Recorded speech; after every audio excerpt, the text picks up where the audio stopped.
Kumusta mga kanoysi? Welcome back sa ating YouTube channel, Philippine Noises. So ngayong araw, another update naman tayo about politika ng ating bansa, no? So ang video to ay mula lang naman kay The News Board. So meron itong pamagat na kakapasok lang na bigla na PBBM matapos siraan ng Duterte. Tobats huli, Cayetano Villar tanggal agad. So yan yung panonoorin natin ngayon, men. Bibigyan natin ng reaction to and then kayo na lang bahalang humusga. So bago natin simulan, The News Board, supportahan nyo yan. Tapos syempre kung trip nyo ng mga ganitong reaction video, may kasama kayong manood, huwag nyo na rin kalimutang supportahan yung YouTube channel natin, Philippine Noises. So mga kanoisy, hindi na natin to patatagalin pa. Simulan na natin, baka agawin pa ng China.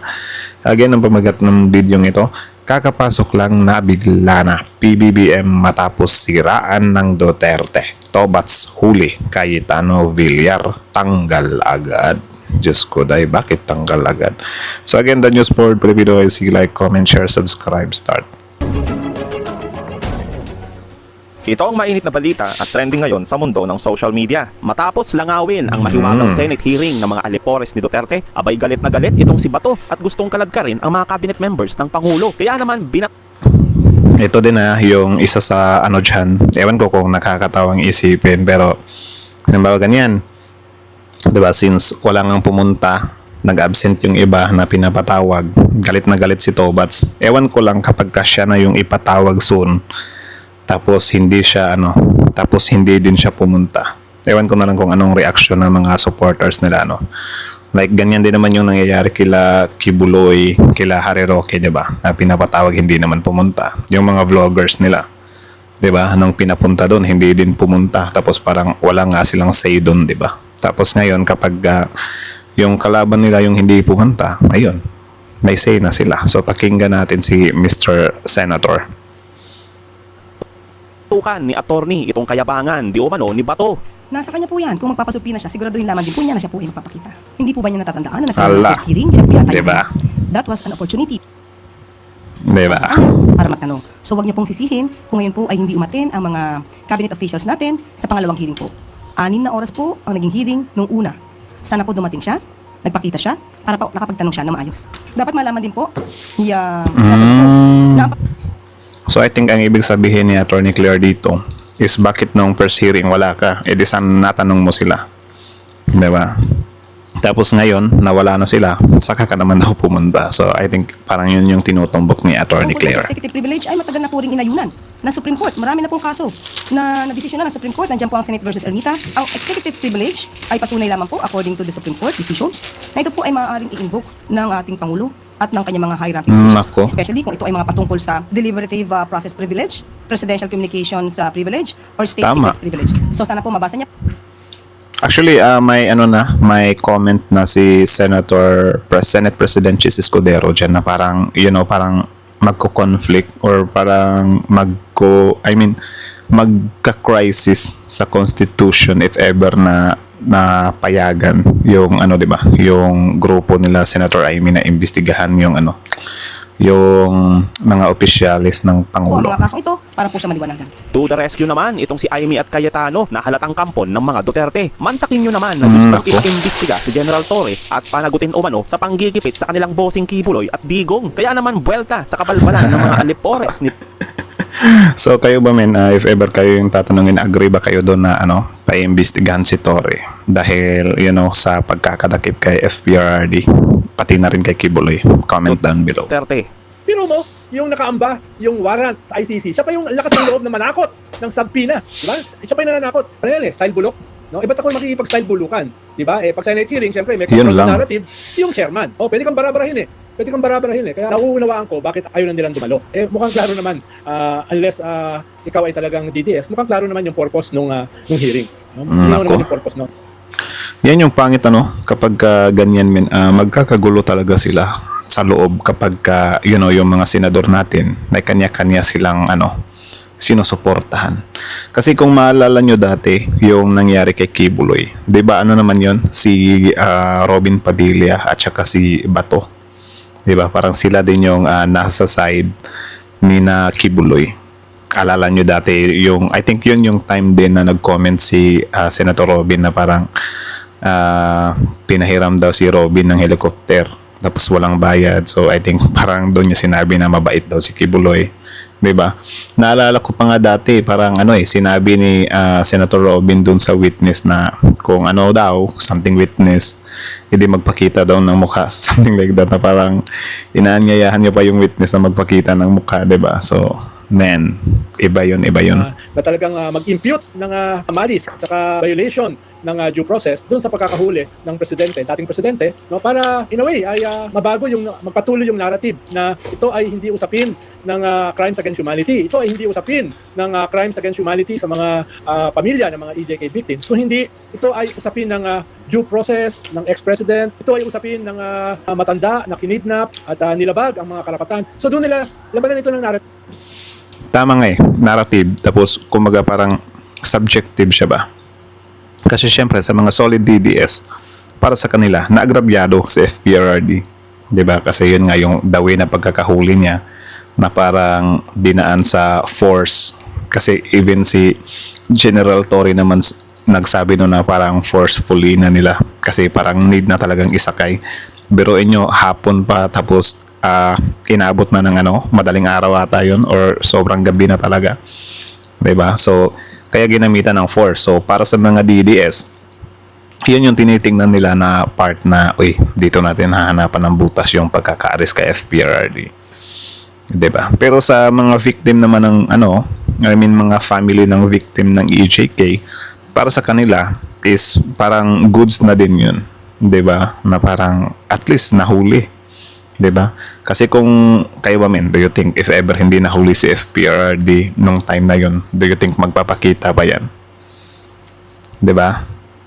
Si Harry Roque nga sa Pogo pa nga lang yung case na haharapin niya, hindi niya na nga hinarap 'Di ba?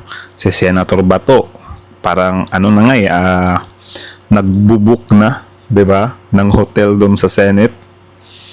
'Di ba? So parang para sa akin di haharap tong mga to, kaya siguro dinaan na din sa force ni General Torre. So siguro soon if ever may talaga may pananagutan si General Torre, 'di ba, after this administration, wala na tayong magagawa.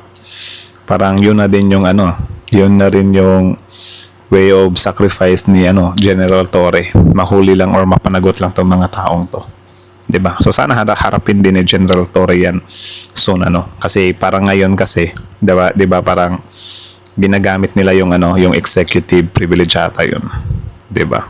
So kapag wala na sa power sila PBBM, of course wala nang immunity sila Torre. So soon magagaya din sila kina Bato na parang madali na lang silang tugisin, 'di ba? Pero sana lang harapin din ni General Torre yan soon, or baka nga ngayon haharapin niya kasi may nakita din akong balita na parang haharapin daw nila. So abangan na lang natin.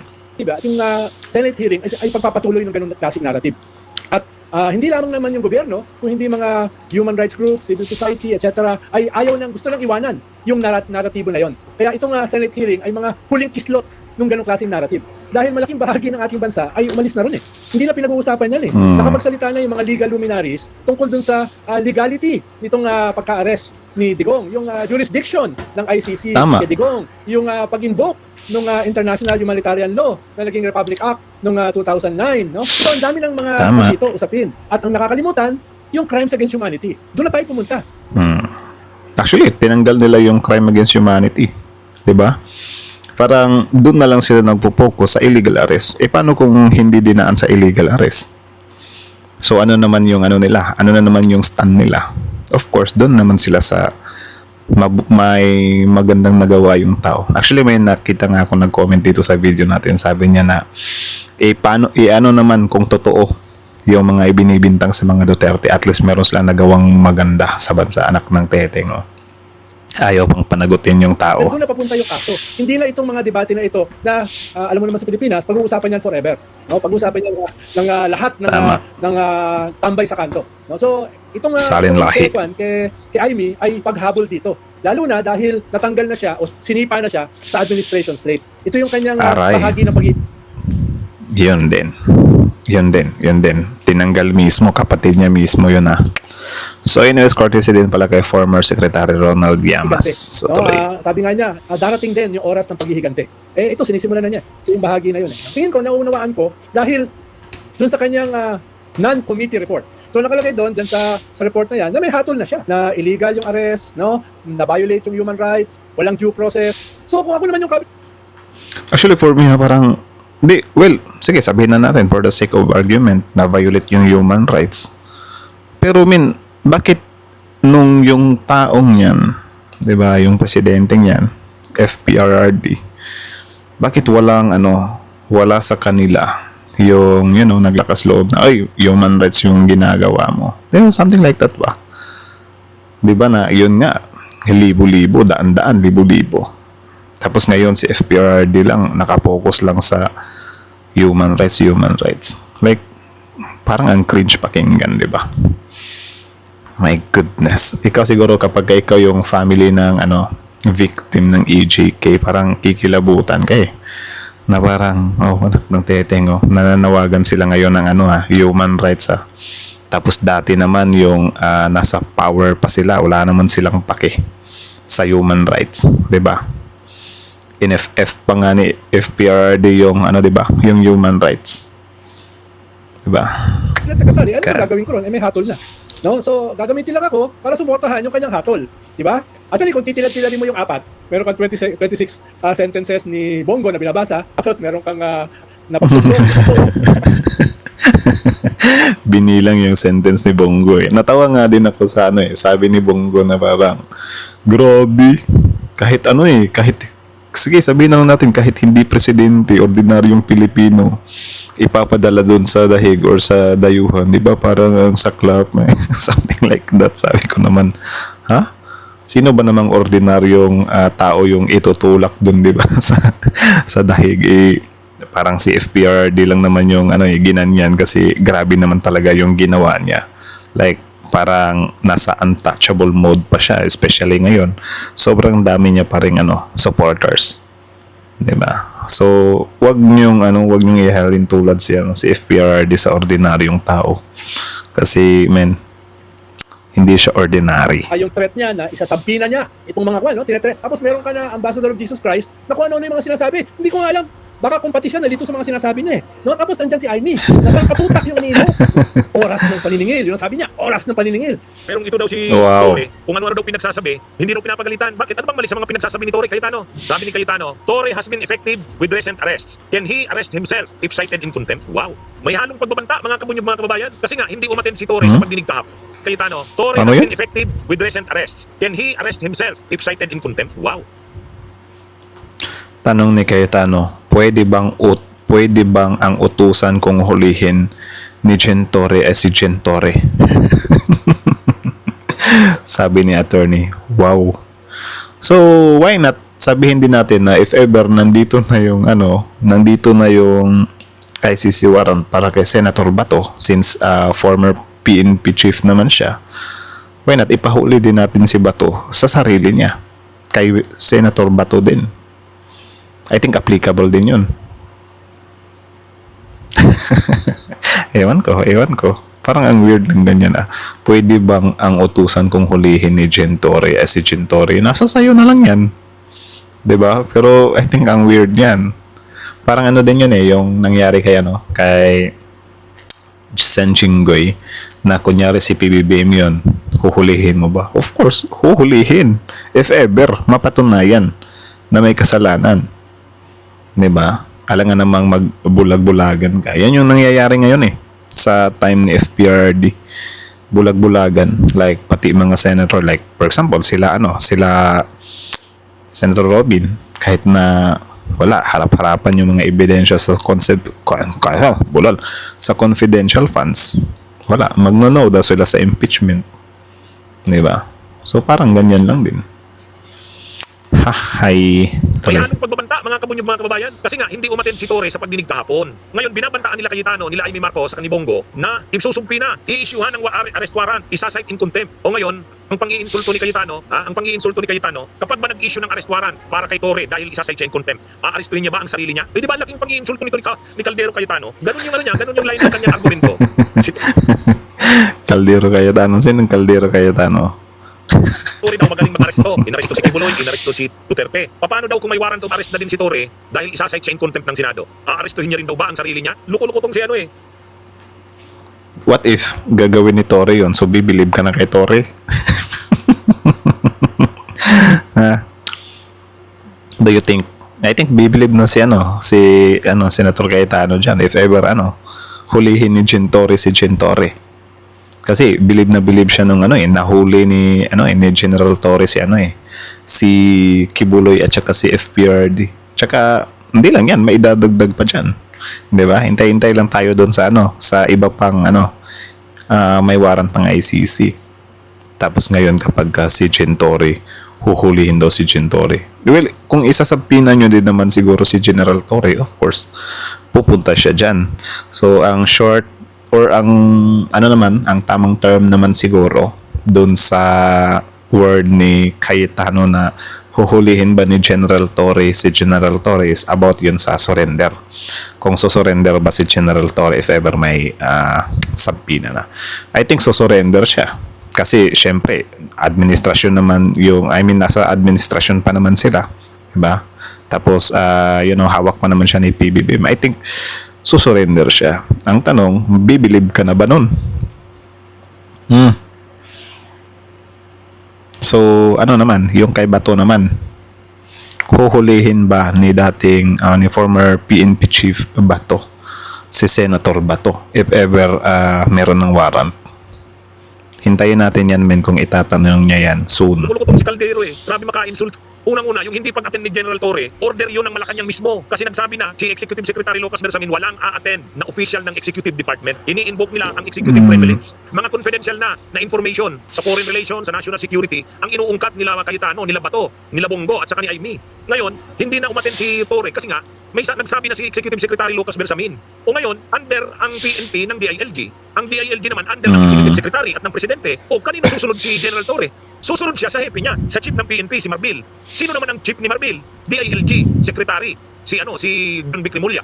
Si John Vic Rimulya naman bilang DILG Secretary, sino ang boss niya? Si Executive Secretary Lucas Bersamin at si PBBM. Kung hindi susunod si Torre diba? sa desisyon ng Malacanang na wag nang umaten, ay siya naman ang papagalitan ng kanyang mga superior. Sino bang superior niya? Kayo, Cayetano? Tama. Sino ba ang superior niya? Kayo, nila Aimee Marcos, sila Bongo, sila Bato. Talagang itong si Cayetano, ang pagalitan niyo yung Malacanang, wag si Torre. Si Torre ay ginagawa niya lang yung kanyang function. Sumusunod lang siya kung anong Kayo ba, men, do you think dito sa Senate natin meron na bang nangyayaring personalan? Comment nyo nga sa baba kung ano yung opinion nyo. Opinion lang ha. Kasi, men, ang gulo-gulo na kasi. order sa kanya. Hindi, ang gusto talaga nito nila Cayetano, si Torre talaga eh. Si Torre talaga ang pinag-iinitan nila. Ito pa, sabi pa ni Cayetano, hindi raw pwedeng i-invoke ni Torre ang executive privilege. Kasi nag-a-apply lang daw ang executive privilege kapag kinausap siya ng presidente directly. Sabi ni Cayetano, anong gustong mangyari ni Cayetano? Aminin ni Torre na kinausap siya ng presidente? Anong gustong mangyari ni Cayetano? Idiin si PBBM? Mukhang si PBBM talaga ang target ng mga ito eh. Si PBBM. Yan naman yung ginagawa ng diba? Ng kapatid niya, si Senator Aimee. Like lantaran talaga. Like nung tanungin niya sila Rimulya. So, ang ibig mo sabihin dito, binabago ng presidente yung una niyang sinabi. So, pag ganun-ganun yung about sa ICC, diba? So, grabe. PBBM, Ang weird. Gagamitin niyo pa si Torre para ituro si PBBM. Hindi naman gagawin ni Torre yun. Ang style ngayon ni Cayetano, ginigipit itong si Torre. Ang sabi niya ni Cayetano, hindi pwedeng i-invoke ni Torre ang executive privilege. Maliban na lang kung direkta daw ni kinausap ni Marcos, ni PBBM, si Torre. Bakit? Ano bang gustong mangyari nila Cayetano? Anong mangyari naman nila Aimee? Palabasin na ang nag-order ang nagpapagalaw noon, ang nag-i-instruction noon kay Torre ay si PBBM. Mukhang yun ang gustong mangyari sa Cayetano. Kaya madiin si PBBM. Kaya ito, ay opener ito kila Marcos, kila PBBM. Hindi nyo na talaga kakampi itong mga Cayetano. Malinaw gusto nila gipitin si Torre. Higain si Torre. May Cayetano ba sa May Cayetano ba sa slate niya ngayon ni PBBM? I think meron yung babae. Nako, wala na to. Damay tuloy. Madadamay tuloy yung isa. Hanggang sa pasabihin si Torre na ang nag-order sa kanya ay si PBBM. Kung ganyan na, ang gustong mangyari nila Cayetano, si PBBM na ang tinatarget nila. Ginagamit lang nila si Torre. Gusto nilang gipitin si Torre. Kaya ito dapat sa parte ng administrasyon, pag-isipan nyo kung isasama nyo pa rin si Pia Cayetano sa lineup nyo. Sino ba namang hindi maiinis kay Torre, di ba? Biruin nyo, dalawang big boss nila huli sa kote. Di ba? Si FPRD at saka si Kibuloy. Nainis talaga. Siguro kung ako, DDS ako, maiinis ako kay Torre, min. Diba? Kaya yun, pinag-iinitan talaga nila ng todo si Tory. Iba na talaga ang takbo ng ang takbo nitong investigasyon nila Cayetano at saka ni Amy. Ngayon, ang tanong kay Amy Marcos, Pap, ano ba siya? Talaga bang ididiinan nila si PBBM diyan? Ang mga linya ng mga sinasabi ni Cayetano, sobra ang panggigipit kay Tore. Malalapasin nila Cayetano na yung mga nangyari doon, order ni PBBM. Direkta yun ha, direkta. Oh, yan mga kabunyog, mga kababayan. Tapos si PBBM, sila Marcos. Ano na ito? Ang gobyernong Marcos, pag-aralan nila, kakampi pa ba nila ang mga yan? Ang matinding Nako. kumibira sa gobyerno ni Marcos ang nangyaring pag-aresto kay Duterte, kapatid niya mismong si Amy. Siyempre, asahan na natin si Bato at si Bongo. Yun lang. Si Cayetano. Ito yung mga kaya mga kabunyog, mga kababayan, ang kapatid nitong si Pia Cayetano Big na Four. pero ang totoo, pareho yan, magkakampi yan, mga Duterte yan. Courtesy din pala kay Attorney Enzo, ano? So, suportahan nyo rin Hindi, yan. ang gawin muna ni PBBM, wag nang banggitin sa susunod si Pia Cayetano sa si Bilyar. Di ba hindi niya na binanggit yung kapatid niya? Aray. Sa susunod, wag niya na rin banggitin si Cayetano at Bilyar. Kasi ang malinaw naman dito. Aray. I think lugi yan kasi baka didistansya yung isang Cayetano, di ba? So, I think mababanggit pa rin yung Cayetano. Ewan ko yung Villar, men, kasi parang medyo sawa na tayo sa mga Villar, ano? Kakampi ng kakampi na ng Duterte si Cayetano at si Bilyar. Kaya mayabang itong si Cayetano eh. Pinapakita talaga ni Cayetano na sa panahong ito na napopularize yung away ng Duterte at Marcos ay nagiging malinaw, naglilinyahan kumbaga, kanino ka ba? Sa amin ka? O saan? Malinaw na pinapakita ni Cayetano sa Duterte siya. Pag nanalo si Pia Cayetano, yung kapatid nito, dalawa pa rin sila Tama. Cayetano nakaupo. Pag Vice President niya naman si I mean, di ba si Cayetano yung Vice President ni FPRD dati? So, din yan. Sanggang dikit din yan. Si Senator Amy din. Diba? Siya yung proud pa siya na siya yung kauna-unahang gobernador ata yun. Ano naman si Camille Villar, dalawang Villar pa rin ang nakaupo. Mahihirapan ang pagkunbi kay Sara sa impeachment. Saka itong si Cayetano, maka-China ito mga kabunyog, mga kababayan. Maka-China ito. Aroy. Kaya talagang yung mga Cayetano na yan, saka mga Villar, hindi na dapat iboto yan. Saka sila Amy Marcos, sila Bongo, sila Bato, hindi lang sa issue ng ito kay Duterte. Sa issue rin ng China. Kilala natin ang mga yan, mga maka-China yan. Sila Aroy. Peter Cayetano, si Pia Cayetano, si Camille Villar, si Mark Villar, si Amy Marcos, si Bongo, si Bato. So yun, ilaglag din natin yung mga maka-China. So I think may balita ngayong araw lang na parang nangaharas na naman yung China. So sana matapos na yan, men. So maging maingat tayo sa iluluklok natin ng mga senador, kasi malaking bagay yan eh.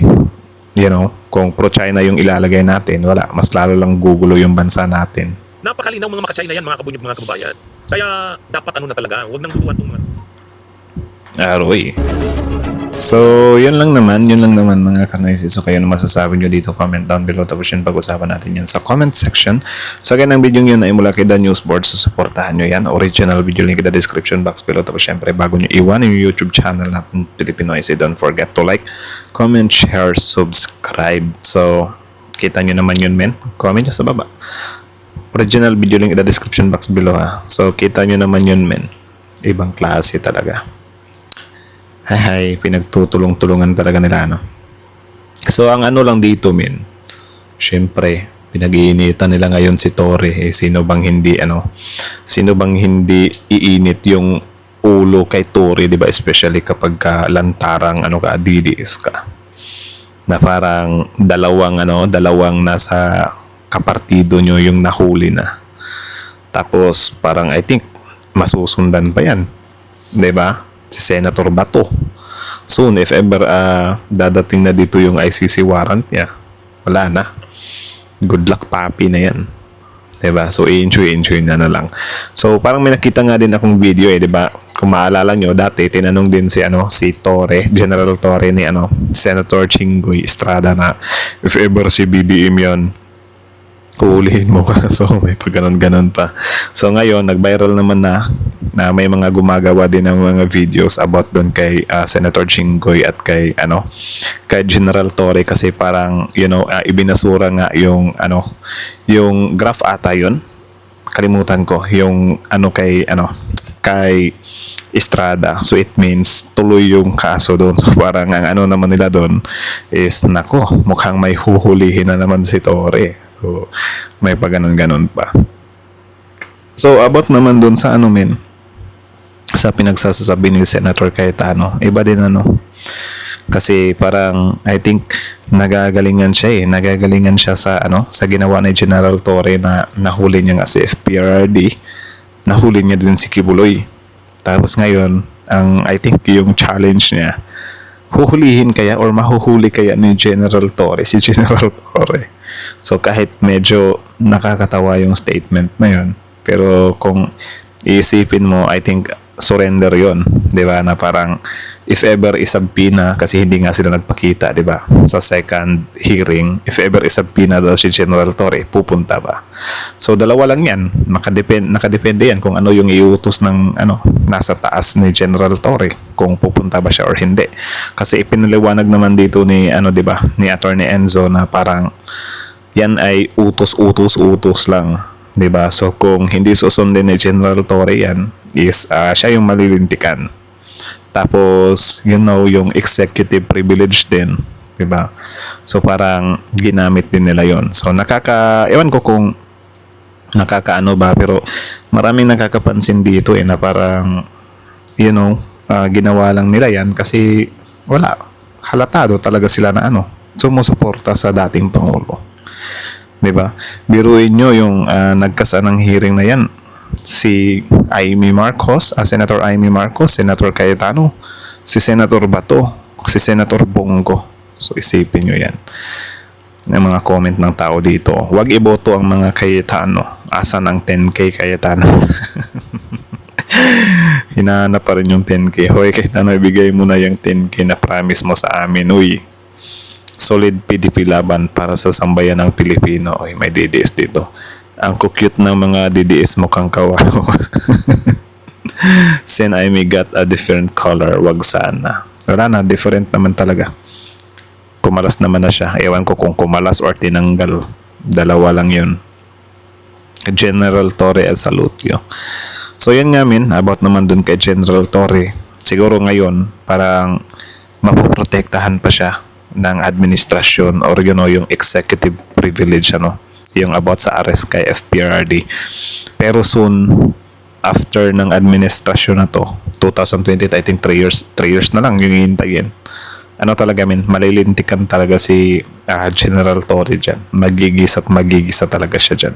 So tatakbo yan ng 3 years if ever wala na sila sa admin sila PBBM.